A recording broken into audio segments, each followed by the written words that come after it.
পরবর্তী স্বপ্নের বাংলাদেশ বিনির্মাণে লক্ষ্যে আমরা যাত্রা শুরু করেছি। আজকের এই মিট দ্য প্রেসে উপস্থিত আছেন বাংলাদেশ জামাত ইসলামের সম্মানিত কেন্দ্রীয় সিনিয়র নায়েবে আমির, সাবেক জামাতের সংসদীয় দলের নেতা অধ্যাপক মুজিবুর রহমান। উপস্থিত আছেন বাংলাদেশ জামাত ইসলামের সম্মানিত কেন্দ্রীয় নায়েবে আমির, সাবেক সংসদ সদস্য জননেতা আনব শামসুল ইসলাম। উপস্থিত আছেন সহকারী সেক্রেটারি জেনারেল মৌলানা এটিএম মাসুম, মৌলানা রফিকুল ইসলাম খান, মৌলানা হামিদুর রহমান আজাদ, মৌলানা আব্দুল হালিম,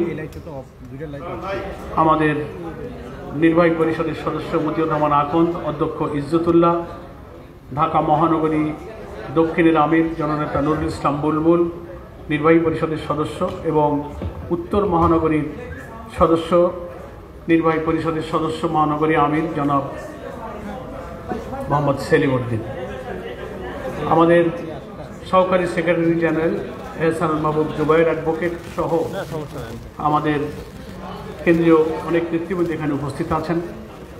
আমি বিভিন্ন গণমাধ্যমের সম্পাদক, প্রিন্ট এবং ইলেকট্রনিক মিডিয়ার সিনিয়র সাংবাদিকবৃন্দ, গণমাধ্যম কর্মরত অনেক বিভিন্ন পর্যায়ের দায়িত্বে নিয়োজিত সাংবাদিক বন্ধুগণ এখানে উপস্থিত আছেন, প্রেস ফটোগ্রাফাররাও এখানে উপস্থিত আছেন, মিডিয়া হাউজের অনেক সম্মানিত ব্যক্তিত্বরাও এখানে উপস্থিত আছেন। আমি সকলকে আজকের এই মিট দ্য প্রেসে উপস্থিত হওয়ার জন্য সকলকে স্বাগতম জানাচ্ছি, মোবারকবাদ জানাচ্ছি। এখন আমাদের নির্ধারিত সময় 12টা নির্দিষ্ট ছিল এই মিট দ্য প্রেস শুরু করার জন্য। সময় যেহেতু হয়েছে এবং আমরা যথাসময়ে শুরু করেছি, আমরা আর বিলম্ব না করে এই মিট দ্য প্রেসের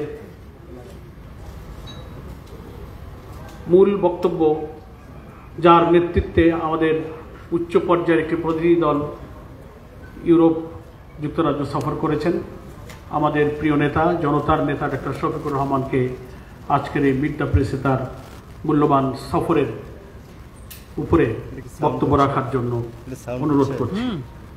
মঞ্চে আসছেন সম্মানিত আমির জামাত ডক্টর শফিকুর রহমান।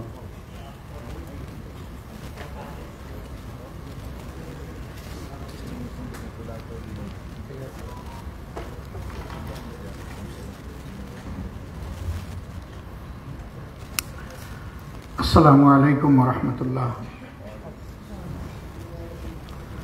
আলহামদুলিল্লাহি রাব্বিল আলামিন ওয়াসসালাতু ওয়াসসালামু আলা রাসূলিহিল কারীম ওয়া আলা আলিহি ওয়া সাহবিহি ওয়া আহলি বাইতি আজমাইন। বাংলাদেশ জামাত ইসলামের আমিরের নেতৃত্বে সম্প্রতি European union, European commission, European council এবং বেলজিয়াম সরকারের বিভিন্ন গুরুত্বপূর্ণ কর্তৃপক্ষের সাথে একটি টিম সাক্ষাৎ করে দেশের জনগণের প্রয়োজন এবং ভালোবাসাকে ধারণ করে আমাদের এই সফর ছিল। সফরটি কার্যত শুরু হয়েছিল বাংলাদেশ থেকে 4 এপ্রিল, আর ব্রাসেলসে এই সফর এবং কার্যক্রম আমরা সমাপ্ত করেছিলাম 10 এপ্রিল। 10 তারিখ বিকালে আমরা ব্রাসেলস থেকে ইউকে যাই এবং 13 তারিখ আমি ফিরে আসি। এ সফরে আমাকে সঙ্গ দিয়েছেন বাংলাদেশ জামাত ইসলামের অন্যতম নায়েবে আমির, সাবেক MP doctor Syed Abdullah Mohammad Taher. London থেকে আরও 2 জন আমাদের সহকর্মী আমাদের এই টিমে যোগদান করেছিলেন, 2 জন বিশিষ্ট আইনজীবী। ইউরোপে আমাদের স্পোকসম্যান ব্যারিস্টার আবু বকর সিদ্দিক মোল্লা এবং ব্যারিস্টার মাহবুবুল আলম। এ সফরে আমাদের সঙ্গী হয়েছিলেন বাংলাদেশ জামাতে ইসলামীর আমিরের foreign affairs adviser professor doctor Mahmudul Hasan Chowdhury. আমাদের এই 5 সদস্য বিশিষ্ট টিমকে আমন্ত্রণ জানিয়েছিলেন ইউরোপিয়ান পার্লামেন্টের সম্মানিত এমইপি, যিনি একই সাথে honourable chairman delegation for relations with the countries of South Asia, mister Serban Dimitrie Sturdza MEP. আমরা তার দাওয়াতেই গিয়েছিলাম এবং বাকি সকল কর্তৃপক্ষ আমাদেরকে ভার্বালি দাওয়াত জানিয়েছিলেন। এই সফরে আমাদের লক্ষ্য ছিল সভ্য এবং আধুনিক এই বিশ্বের অন্যতম উন্নয়নের প্রাণকেন্দ্র ইউরোপের সাথে আমাদের দেশের সম্পর্ককে ঘনিষ্ঠ করা। নতুন বাংলাদেশের এই সম্ভাবনাকে কাজে লাগিয়ে আমাদের সম্পর্ককে সামনের দিকে এগিয়ে নেওয়া এবং অনন্য একটা উচ্চতায় পৌঁছানোর জন্য বিরামহীন চেষ্টা চালানো। এরই অংশ হিসাবে এই সফর ছিল আমাদের জন্য নয়, আমাদের জাতির জন্য প্রয়োজনীয় এবং গুরুত্বপূর্ণ। কিন্তু নিঃসন্দেহে আমরা সরকারকে প্রতিনিধিত্ব করি না। আমরা একটি দায়িত্বশীল রাজনৈতিক ইসলামী সংগঠন। আমাদের রাজনীতির মূল উপপাদ্যই হচ্ছে জনগণের কল্যাণ, দেশের স্বাধীনতা এবং সার্বভৌমত্বের সাস্টেইনেবিলিটি। এটাকে সামনে রেখেই আমাদের এই ট্যুর ছিল। এই ট্যুরে পর্যায়ক্রমে আমরা 6টি কর্তৃপক্ষের সাথে গুরুত্বপূর্ণ আলোচনায় মিলিত হয়েছি। প্রতিটি মিটিং 1 ঘন্টা থেকে 2.25 ঘন্টা পর্যন্ত স্থায়ী ছিল। সেই বৈঠকগুলোতে সময়ের গুরুত্বপূর্ণ বিষয়গুলো আমরা সামনে নিয়ে আসার চেষ্টা করেছি। প্রথম মিটিংটি আমাদের হয়েছিল ইউরোপিয়ান কাউন্সিলের honourable foreign policy adviser miss Veronika Musilinova সাথে। দ্বিতীয় বৈঠকটি আমাদের অনুষ্ঠিত হয় honourable bilateral affairs for Asia and Oceania kingdom of Belgium government এর প্রতিনিধি সাথে। তিনি হচ্ছেন ফ্রাঙ্কোইস দেলহি। তিনি আমাদের দেশ ইতিপূর্বে 4 বার সফর করেছেন। 2 বার তিনি রোহিঙ্গা শিবির সফর করে ইউরোপিয়ান ইউনিয়ন এবং বেলজিয়ামের পক্ষে দায়িত্ব পালন করেছেন। আমাদের তৃতীয় মিটিং ছিল মিস্টার মাইকেল শটার, যিনি honourable directorate general for migration and home affairs European ইউনিয়নের। তাদের একটা বিগ কনসার্ন মাইগ্রেন্টস নিয়ে। মাইগ্রেন্টসদের একটা গুরুত্বপূর্ণ অংশ বিভিন্ন দেশ থেকে তারা বৈধ পথে সেখানে যান না এবং আশ্রয় নেন না। এটি তাদের জন্য একটা উদ্বেগের বিষয়। নিঃসন্দেহে যে দেশ থেকে তারা মাইগ্রেশন করে সেই দেশের জন্য এটা একটা কনসার্নের বিষয়। এই বিষয়গুলো নিয়ে আমরা আলোচনা করেছি। এরপরের মিটিংটি ছিল ইউরোপিয়ান কমিশন এর সাথে আমাদের। সেখানে 3 জন গুরুত্বপূর্ণ ব্যক্তি ছিলেন। তাদের নেতৃত্ব দিয়েছেন মিস্টার চার্লস হুইটলি। পরের মিটিংটি ছিল আমাদের honourable director Belgium economic missions and state visits affairs Rose ডন।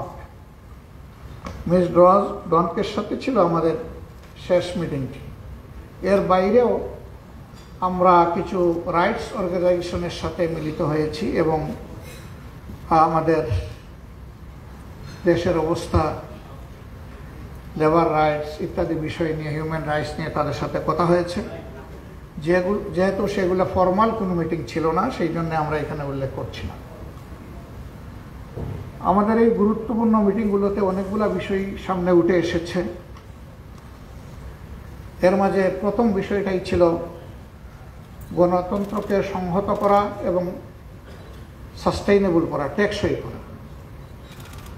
এই ব্যাপারে আমাদের বন্ধুপ্রতিম দেশ এবং ডেভেলপমেন্ট পার্টনার্স যারা আছেন, তারা তাদের দেশের অভিজ্ঞতার ভিত্তিতে আমাদেরকে কি সহযোগিতা করতে পারে। ইউরোপের 26টি দেশ মিলে বর্তমানে ইউরোপিয়ান ইউনিয়ন, একসময় এটি 27টি ছিল। ইউকে এখান থেকে এক্সিট নেওয়ার পরে এখন 26টি দেশ তার সদস্য রাষ্ট্র। অধিকাংশ রাষ্ট্রই আমাদের সাথে ব্যবসা বাণিজ্য, আমাদের এডুকেশন এক্সচেঞ্জ প্রোগ্রাম এবং লেবার এক্সচেঞ্জ প্রোগ্রাম নিয়ে আমাদের সাথে তারা জড়িত। তো এই ক্ষেত্রে আমরা তাদের অভিজ্ঞতার জায়গা থেকে আমরা সহযোগিতা তাদের কাছে চেয়েছি। এর মাঝে গুরুত্বপূর্ণ দেশগুলো, অনেকগুলা দেশ, তারা তাদের দেশে পিআর সিস্টেমে নির্বাচন করে থাকেন। নির্বাচনের সেই সিস্টেমগুলো নিয়ে তাদের সাথে আমাদের বিস্তারিত আলোচনা হয়েছে। তাদের অভিজ্ঞতাগুলো আমরা জানার সুযোগ পেয়েছি। তার কোনো মেরিট থাকলে সেই মেরিটগুলা কী কী আছে, আর যদি কোনো ডিমেরিটস থাকে তাহলে সেগুলা কি, আমরা সব বোঝার চেষ্টা করেছি। এবং তাদের অভিজ্ঞতা থেকে আমাদের দেশ যাতে লাভবান হতে পারে, আগামী নির্বাচন যাতে সুষ্ঠু গ্রহণযোগ্য হতে পারে, সেই জন্য আমরা কথাবার্তা বলেছি। পাশাপাশি তাদের দেশগুলো কিভাবে ন্যাশনাল ইউনিটিকে দিন দিন শক্তিশালী অবস্থানে নিয়ে গেল, সে বিষয়গুলো আমরা বোঝার চেষ্টা করেছি। একটা দেশের স্থিতিশীলতা, তার স্বাধীনতা, সার্বভৌমত্ব এবং টেকসই উন্নয়নের জন্য অবশ্যই ফান্ডামেন্টাল কিছু বিষয়ের প্রতি নজর দিতেই হবে। এর মাঝে প্রধান বিষয়টি হচ্ছে জাতীয় স্বার্থের জায়গায় দলমতের ঊর্ধ্বে উঠে সবাইকে এক থাকা। এই এক থাকার বীজতলা তারা কিভাবে তৈরি করেছেন, আমরা তাদের কাছ থেকে এগুলা বিস্তারিত জেনেছি। এই কনটেক্সটে তারা আমাদের দেশের অবস্থাও জানতে চেয়েছেন, অবভিয়াসলি সেগুলো আমরা তাদের সাথে শেয়ার করেছি। ইকোনমিক কোঅপারেশনের ব্যাপারে তাদের সাথে আমাদের বিস্তারিত কথা হয়েছে। আমরা সবাই জানি আমাদের প্রধান রপ্তানি সেক্টরটাই হচ্ছে গার্মেন্টস সেক্টর, আর ইউরোপ হচ্ছে তার সবচেয়ে বড় বায়ার। এখানে তারা কিছু কমপ্লায়েন্স চায়, আমাদের লেবারদের কিছু রাইট প্রোটেকশন তারা চায়। আমরা তাদেরকে বলেছি যে আমরা বিশ্বাস করি শিল্প বাঁচলে শ্রমিকরা বাঁচবে, আবার শ্রমিকরা বাঁচলে শিল্প বাঁচবে। এই স্লোগানের ভিত্তিতে কেবলমাত্র টেকসই শিল্প ব্যবস্থাপনা গড়ে তোলা সম্ভব। এর পাশাপাশি আমরা তাদেরকে আহ্বান জানিয়েছি, বাংলাদেশ ছোট্ট একটি দেশ, কিন্তু আমাদের বিপুল সংখ্যক জনশক্তি রয়েছে। তাদেরকে আমরা আহ্বান করেছি যে তারা যেন আমাদের দেশে এসে ইনভেস্ট করে। বিশ্বের 15টা শক্তিশালী ইকোনমি দেশের মধ্যে 7টাই কিন্তু ইউরোপে রয়েছে। আমরা বলেছি আপনারা যদি আসেন তাহলে এখানে আমরা উভয় লাভবান হব।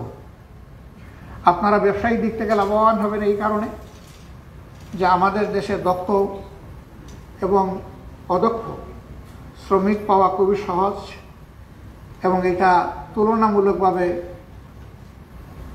Less expensive. সুতরাং আপনাদের প্রোডাকশন কস্ট কম হবে। আর আপনারা আসলে আমাদের দেশের বিপুল সংখ্যক মানুষের কর্মসংস্থান হবে। আপনাদের আন্তর্জাতিক অভিজ্ঞতাকে কাজে লাগিয়ে যখন কর্ম পরিবেশ আপনারা সৃষ্টি করবেন, তাতে আরও দুটো লাভ হবে। আমাদের ম্যান পাওয়ারের স্কিল ডেভেলপমেন্ট হবে এবং আমাদের ইন্ডাস্ট্রি সেক্টরগুলো আপনাদের কাছ থেকে অনেক কিছু জানার এবং নেওয়ার সুযোগ পাবে। ফলে শিল্পে সুস্থ অবস্থা ফিরে আসবে। সুস্থ অবস্থা যখন ফিরে আসবে, তখন অস্থির পরিবেশ সৃষ্টি হওয়ার আশঙ্কা একেবারেই কমে যাবে। শিল্পে যদি অস্থিরতা থাকে, সেই শিল্প কখনো সামনের দিকে এগিয়ে যেতে পারে না। এই জন্য শিল্পের স্থিতিশীলতা একটা বড় শর্ত। আমরা এই সকল বিষয়ে তাদেরকে আমাদের পক্ষ থেকে বলার চেষ্টা করেছি। এমনকি আমরা এটাও বলেছি যে আমাদের দেশে কিছু স্পেশালাইজড ইকোনমিক জোন আছে। আমরা আমাদের সরকারকে সুপারিশ করব তারা যেন ইউরোপের জন্য একটা স্পেশালাইজড ইকোনমিক জোন ডেজিগনেট করে। যদি সেটা করে, তাহলে আপনারা একটা বেটার পরিবেশ পাবেন এবং নিজের মতো করে সুন্দরভাবে এটাকে সাজাতে পারবেন। এই ক্ষেত্রে কিছু ট্যাক্স ট্যারিফের বিষয় আছে, সেইটা আলোচনার মাধ্যমে সেটেল করা সম্ভব এবং এখনো এটা চলমান প্রক্রিয়া। আমাদের সরকার উভয় দেশের স্বার্থকে সামনে রেখে অবশ্যই আমরা আশা করি যে গুরুত্বের সাথে এই বিষয়গুলোকে কনসিডার করবে। তারা এখানে ব্যাপক উৎসাহ প্রদর্শন করেছেন যে আমরা এটাকে ইতিবাচকভাবে নেব। একই সাথে এই বিষয়গুলোকে গতিশীল করার জন্য আমরা তাদেরকে বলেছি যে ইউরোপিয়ান ইউনিয়নের একজন অ্যাম্বাসেডার আছেন, কিন্তু সবগুলা দেশের এমবেসি আমাদের দেশে নেই। এই মিশনগুলা থাকলে আমাদের কমিউনিকেশন আপনাদের সাথে খুব দ্রুততর হবে। এগুলা না থাকার কারণে আজকে আমরা ইউরোপের রাজধানী বেলজিয়াম ব্রাসেলসে এসেছি, কিন্তু ভিসা নিয়ে আসতে হয়েছে আমাদের সুইডেনে, বিকজ আমাদের দেশে বেলজিয়ামের কোনো এমবেসি বা মিশন নেই। বেলজিয়াম এখন ইউরোপিয়ান ইউনিয়নের অত্যন্ত গুরুত্বপূর্ণ একটি হাব, যেহেতু সেখানে ইউরোপিয়ান ইউনিয়ন কমিশন এবং কাউন্সিলের হেডকোয়ার্টার ব্রাসেলসে অবস্থিত। সেই কারণে আমরা তাদেরকে, বিশেষ করে বেলজিয়াম অথরিটিকে আমরা অনুরোধ করেছি যে আপনারা আমাদের দেশে আপনাদের এমবেসি অপারেট করার জন্য আশা করি আপনারা উদ্যোগ গ্রহণ করবেন। তারা আমাদেরকে জানিয়েছেন যে ইতিমধ্যে আমাদের সরকারের পক্ষ থেকে এই আহ্বান তাদেরকে জানানো হয়েছে এবং তারা অ্যাক্টিভলি এটা কনসিডারেশনে নিয়েছে।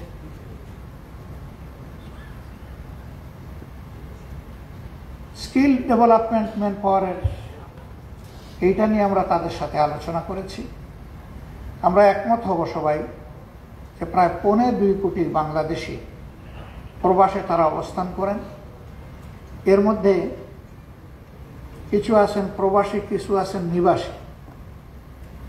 প্রবাসী আমরা পিওরলি তাদেরকে বলি যারা তাদের ডেফিনিট অ্যাসাইনমেন্ট হোক, সেটা বিজনেস, লেখাপড়া অথবা কোনো পেশা, এটা শেষ করে তারা দেশে ফিরে আসতে বাধ্য। ওই দেশে তাদের নাগরিকত্ব পাওয়ার অথবা পার্মানেন্ট রেসিডেন্সি পাওয়ার কোনো সম্ভাবনা নেই। কাজেই তারা তাদের আপন দেশেই ফিরে আসেন। এই যারা যান তাদের সংখ্যাই সবচেয়ে বেশি। এই সংখ্যাটা হচ্ছে 80%। বাকি যে 20% আছে তারা আইদার নাগরিকত্ব পেয়েছেন অথবা পাওয়ার প্রক্রিয়ায় তারা আছেন। 80% এই মানুষ যারা, বৃহত্তর অংশ, তাদের আবার 90% হচ্ছে অদক্ষ শ্রেণীর শ্রমিক। এখানে সমস্যা দুটো। তাদের দক্ষতা সুনির্দিষ্ট ক্ষেত্রে না থাকার কারণে তারা খুব ছোট কাজ করেন, কিন্তু কঠোর পরিশ্রম তাদেরকে করতে হবে।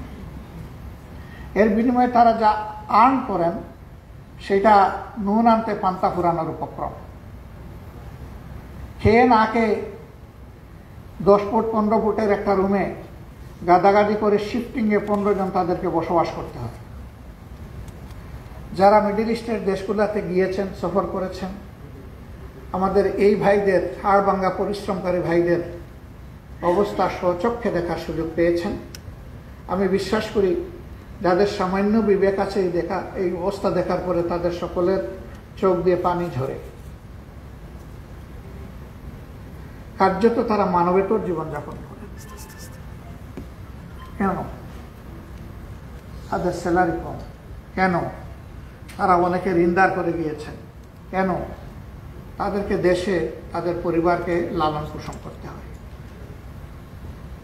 ছেলে মেয়েদের লেখাপড়া, বৃদ্ধ মা বাবার চিকিৎসা, ভরণ পোষণ, অন্যান্য সদস্যদের স্বাভাবিক জীবনযাপন, এর পুরা লোড তাদেরকে নিতে হয়।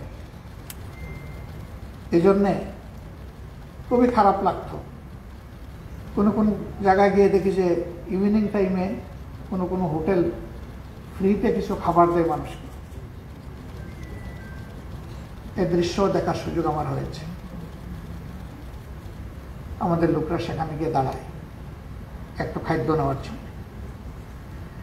কিন্তু এই লোকটাই যদি দক্ষ শ্রমিক হিসাবে বিদেশে যেত, তাহলে যে পরিমাণ সে উপার্জন করছে তার 3 গুণ তার পক্ষে সহজে উপার্জন করা সম্ভব, এবং হাড় ভাঙ্গা পরিশ্রমের পরিবর্তে সে মানবিক পরিশ্রমে তার শ্রমটাকে নিয়োগ করতে পারত, যেটা অন্য দেশ এবং জাতির এরকম যারা দক্ষ শ্রমিক যায় তারা এই বেনিফিটটা পায়। দুঃখের বিষয়, আমরা তাদেরকে রিমিটেন্স যোদ্ধা বলি, কিন্তু তাদেরই কেউ যখন মারা যায় তখন এই লাশটা আপন করেছে দেশে আনতে হয়। এই যারা নুন আনতে পান্তা পুরায়, মুখের গ্রাস স্যাক্রিফাইস করে দেশে পাঠায়, তারা কিন্তু এখানে মারা যাবে আর তার লাশ দেশে আনার জন্য কিছু টাকা সঞ্চয় করে রাখতে হবে, এটা কেউ চিন্তা করে না। সে তো গিয়েছে, আবার তার আপনজনের কাছে সুস্থ আলোতে ফিরে আসবে এই আশায়। কিন্তু মারা যাওয়ার পরে লাশ নিয়ে টানাটানি ধাক্কাধাক্কি হয়। হ্যাঁ, যদি সে একজন দক্ষ শ্রমিক হতো, সে এবং তার পরিবার কারো দিকে তাকাতো না, তাদের ন্যাচারাল এবিলিটি বিল্ড আপ হয়ে যেত। আমরা তাদেরকে বলেছি, তোমাদের অভিজ্ঞতার জায়গা থেকে বন্ধু রাষ্ট্র হিসাবে আমাদেরকে এই জায়গায় দুটো সাহায্য করো। তোমরা কিছু প্রতিষ্ঠান আমাদের দেশে গড়ো, সেই প্রতিষ্ঠানের মাধ্যমে ল্যাঙ্গুয়েজ স্কিল এবং টেকনিক্যাল স্কিল, এই দুইটা জিনিস তোমরা আমাদেরকে প্রোভাইড করো। এতে আমরা লাভবান হব এবং তোমরাও লাভবান হবা। তোমরা বলছো এই অদক্ষ শ্রমিকরা এসে তোমাদেরকে বেশি বেনিফিট দিতে পারছে না, তোমাদের প্রয়োজন দক্ষ শ্রমিকের, তোমরা এখান থেকে ট্রেন্ড আপ লোকগুলাকে নিয়ে যাবা। তোমরা বলছো লোকেরা অবৈধ পথে আমাদের দেশগুলোতে অনুপ্রবেশ করছে, তখন এই দক্ষ লোকগুলো তার নিজের দেশেই কাজ পেয়ে যাবে। তার দক্ষতার কারণে আমার দেশে প্রয়োজন আছে, তখন সে বিদেশে যাওয়ার চিন্তা মাথা থেকে ফেলে দেবে। যারা বিদেশে চায় 5 লাখ, 10 লাখ, 20 লাখ, 50 লাখ খরচ করে যায়, আবার জীবনের ঝুঁকি নিয়ে যায়। এর মাঝে অনেকের জীবন প্রদীপ নীল পানিতে ডুবে যায়, শেষ হয়ে যায়। সাগরে লাশ হয়ে কারোর লাশ ফেরত পাওয়া যায়, কারোটা পাওয়াই যায় না। এটি একটা দেশের জন্য কোনো ভালো খবর নয়, একটা জাতির জন্য এটা ব্যথা এবং বেদনার জায়গা। এইগুলোর সমাধান স্কিল ডেভেলপমেন্টের মাধ্যমে সম্ভব। আমাদের দেশের ল্যান্ড এরিয়া ভেরি স্মল।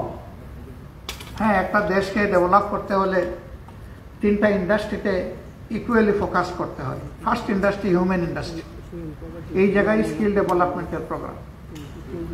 আমরা বলি জনসংখ্যা, আমরা এখনো বলতে পারছি না জনশক্তি। স্কিল ডেভেলপমেন্ট প্রোগ্রামের মাধ্যমে সম্ভব জনসংখ্যাকে জনশক্তিতে পরিণত করা। এই বিষয়গুলো নিয়ে আমাদের বিস্তারিত আলোচনা তাদের সাথে হয়েছে এবং তারা আগ্রহ দেখিয়েছেন।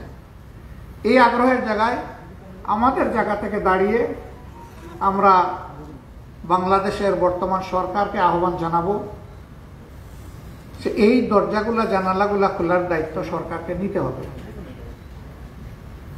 আপনারা এগিয়ে যান এবং দেশটাকে এগিয়ে যাওয়ার পথে একটা রাস্তায় রেখে আপনারা তারপরে একটা সুষ্ঠু নির্বাচন দিয়ে বিদায় নেন। সম্মানিত ভাইয়েরা, লেবার রাইটস নিয়ে কথা হয়েছে। আমরা স্বীকার করি যে এখানে আমাদের কিছু ঘাটতি রয়ে গেছে বিভিন্ন জায়গায়। মালিকরা যেদিন মনে করবেন যে লেবারের শক্তিশালী দুটি হাত ছাড়া আমার কোনো মেশিনের হুইল ঘুরবে না, এদিন তারা লেবারদেরকে সম্মান করতে বাধ্য হবেন। একা মালিক যে কাজ করতে পারবে না, 10,000 শ্রমিক সেটাই তাকে করে দিচ্ছে, এটা যেদিন তার ফিলিং হবে, সেদিন লেবারদের প্রতি মালিকদের মানসিক অনুভূতিটা ভিন্ন হবে এবং সেদিন ভালোবাসা এবং শ্রদ্ধার দৃষ্টিতে তারা দেখবে। আবার আমাদের শ্রমিক বন্ধুরা যেদিন দেখবে যে আমাদের মালিক পক্ষ আমাদেরকে ভালোবাসে, আবার আমাদেরকে সম্মানও করে, আমাদের কাজের অ্যাপ্রিসিয়েশন আমরা পাই, সেদিন তাদের উৎসাহের কারণে প্রতিটি শিল্প ক্ষেত্রে উৎপাদন দ্বিগুণ হারে 3 গুণ হারে বাড়তে থাকবে, কারণ এখানে তার স্বতঃস্ফূর্ততা আছে।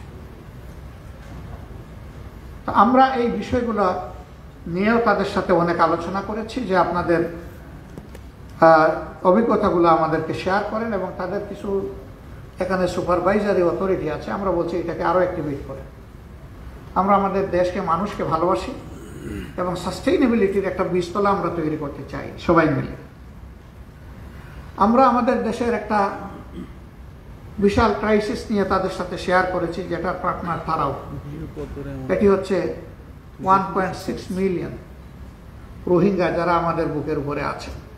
তারাও মানুষ, আমাদের মতো মানুষ, আমাদের মতো তাদের একটা ঠিকানা ছিল, তারা সেখানে খেয়ে বেঁচে চলছিলেন। কিন্তু দুঃখজনকভাবে, অত্যন্ত অমানবিকভাবে তাদের উপর আক্রমণ করা হয়েছে, খুন করা হয়েছে, মা বোনদের ইজ্জত নষ্ট করা হয়েছে, তারপরে তাদেরকে তাদের দেশ থেকে তাড়িয়ে দেওয়া হয়েছে। আমরা তাদেরকে আশ্রয় দিচ্ছি মানবিক কারণে। কিন্তু বাংলাদেশ এমনিতেই একটা বিপুল জনসংখ্যার দেশ, সেই দেশের পক্ষে এই ক্রাইসিস মোকাবেলা করা সম্ভব নয়। এখানে পার্টনার হিসাবে ইউরোপিয়ান ইউনিয়ন গুরুত্বপূর্ণ রোল প্লে করে। আমরা বলেছি এটা কোনো সমাধান নয়।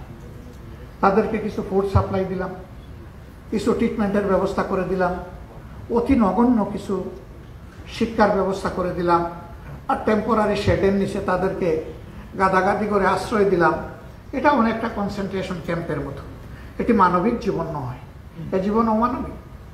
এর সমাধান হচ্ছে তাদেরকে তাদের দেশের সম্মান এবং সিকিউরিটির সাথে ফিরিয়ে দেওয়া। এটি বাংলাদেশ একা পারবে না, এখানে ইন্টারন্যাশনাল কমিউনিটির সহযোগিতা লাগবে বড় মাত্রার।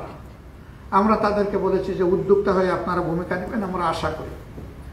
জাতিসংঘ এবং বিশ্বের বিবেকবান দেশগুলোকে সঙ্গে নিয়ে আপনারা আমাদের পাশে দাঁড়ান। যদি ইউনাইটেড এফোর্টস এই ব্যাপারে থাকে, মায়ানমার বাধ্য হবে এই লোকগুলার অধিকার তাদেরকে ফিরিয়ে দিতে এবং বাংলাদেশ একটা রিলিফও পাবে এখানে। তবে এই খেদমতের সুযোগ পেয়ে আমরা বিরক্ত নই, বরঞ্চ আমরা আল্লাহর শুকরিয়া আদায় করি যে আমরাও নির্যাতিত জাতি, কাজেই মজলুমদের দুঃখ মজলুমরাই বুঝে। এই যে মজলুমদেরকে আমাদের বুকে আমরা আশ্রয় দিতে পেরেছি, এই জন্য আমরা আল্লাহর শুকরিয়া আদায় করি। সম্মানিত ভাইরা, আমরা ক্লাইমেট চেঞ্জ নিয়ে তাদের সাথে কথা বলেছি। আমরা সবাই জানি আমাদের দেশ উন্নত বিশ্বের পর্যায়ের একটি দুষ্ট প্রক্রিয়ার ক্ষতির মধ্যে রয়েছে। আমরা এইখানে এই জলবায়ু পরিবর্তনের কারণে যে সাফারিংগুলো আমাদের হচ্ছে, দায় কিন্তু উন্নত বিশ্বের যারা এই সাফারিংয়ের কারণ। আমরা বলেছি যে এই ব্যাপারে শুধু ফান্ড প্লেস করাই যথেষ্ট নয়, ফান্ডের দায়িত্ব তো নিতে হবে, কারণ ওনারাই এগুলা করছেন। পাশাপাশি তাদের সুপারভিশনটা যেন শক্তিশালী হয়। আমরা কি দেখি, জলবায়ু পরিবর্তনের যে ইফেক্টগুলা, এগুলাকে মোকাবেলা করার জন্য প্রতি বছর বেশ ফান্ড আসে, কিন্তু সেই ফান্ডগুলা যথাযথভাবে কাজে লাগে না, বেশিরভাগ ক্ষেত্রেই লুটপাট হয়। যদি এইগুলা কাজে লাগতো, তাহলে বিভিন্ন জায়গায় এখন যে ক্রনিক সমস্যা হয়ে আছে, যেমন সাতক্ষীরা অঞ্চলে যে বাঁধটা ভেঙে গেছে, আইলা থেকে শুরু করে 8টা বছর হয়ে গেল, সে বাঁধ এখনো কিন্তু রিপেয়ার করা হলো না। বছর বছর তারা আতঙ্কে থাকে, বর্ষা নামলেই তারা একটা আতঙ্কের মধ্যে দিন কাটায়, কখন আমাদের গোয়ার বাড়ি ভেসে যাবে।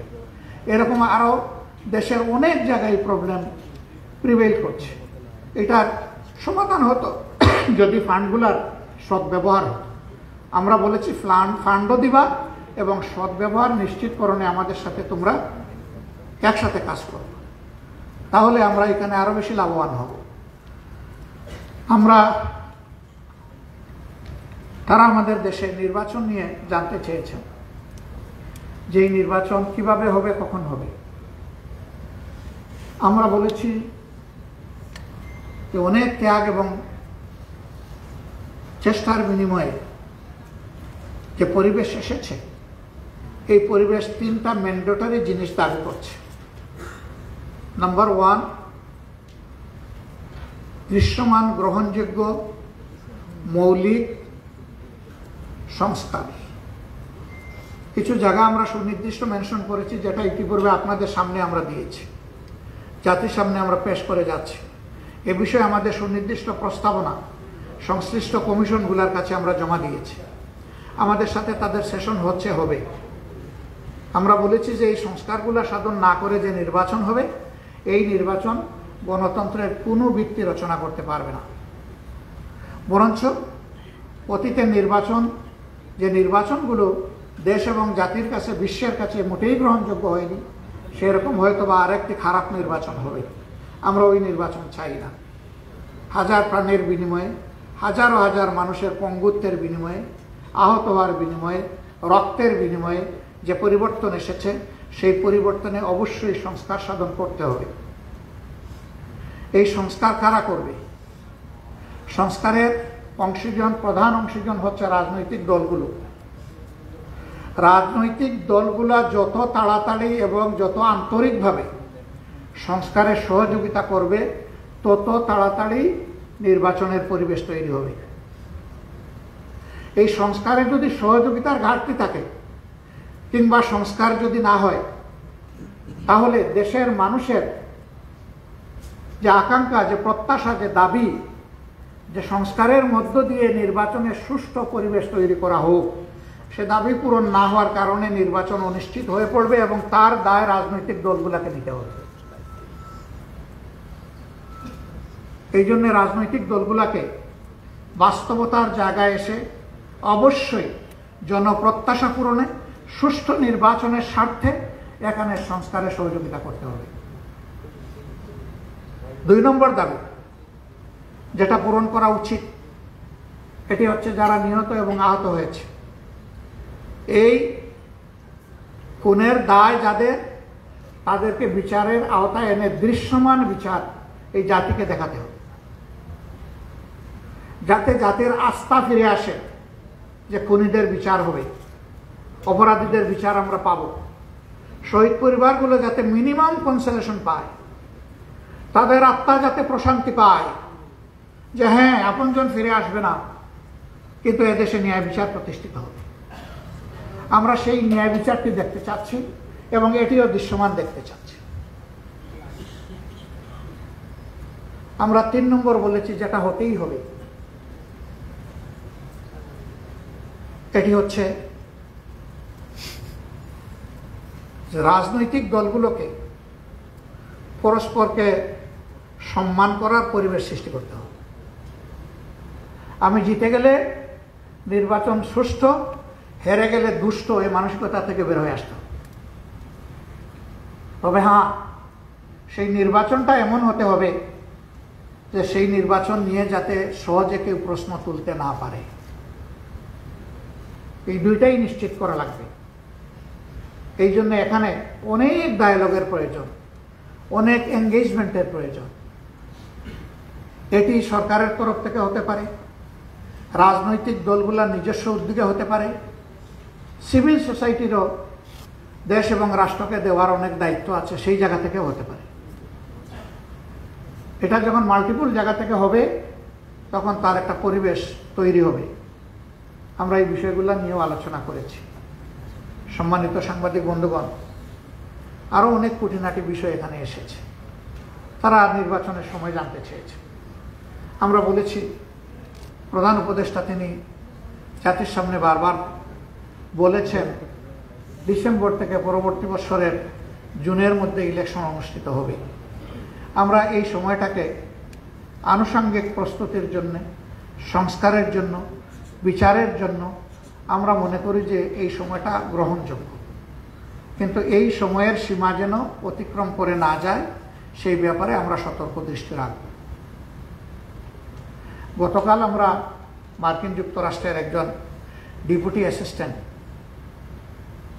সেক্রেটারির সাথে আমরা সাক্ষাৎ করেছি। বের হওয়ার পরে আপনারা সাংবাদিক বন্ধুরা এ ব্যাপারে প্রশ্ন করেছিলেন। আমি বলেছি যে এই নির্বাচন হতে পারে রোজা শুরু হওয়ার আগে, আগামী ফেব্রুয়ারিতে। আমি আবারও বলছি, এটা তখনই হতে পারে যখন এই শর্তগুলো পূরণ হবে। এই শর্ত পূরণ ছাড়া কিন্তু ওই মার্চ ফেব্রুয়ারি কোনো কিছুই ঠিক থাকবে কিনা আল্লাহই ভালো জানে। এই জন্য আমরা সিনসিয়ারলি যারা চাচ্ছি দেশে জনগণের গণতন্ত্র ফিরে আসুক, তাদের সকলকে আন্তরিক সহযোগিতায় এগিয়ে আসতে হবে। আমরা প্রস্তুত, সকল ধরনের সহযোগিতার জন্য আমাদের দল প্রস্তুত। আমরা আমাদের বন্ধু সংগঠন সবাইকে আহ্বান জানাবো, আসুন সবাই আমরা এগিয়ে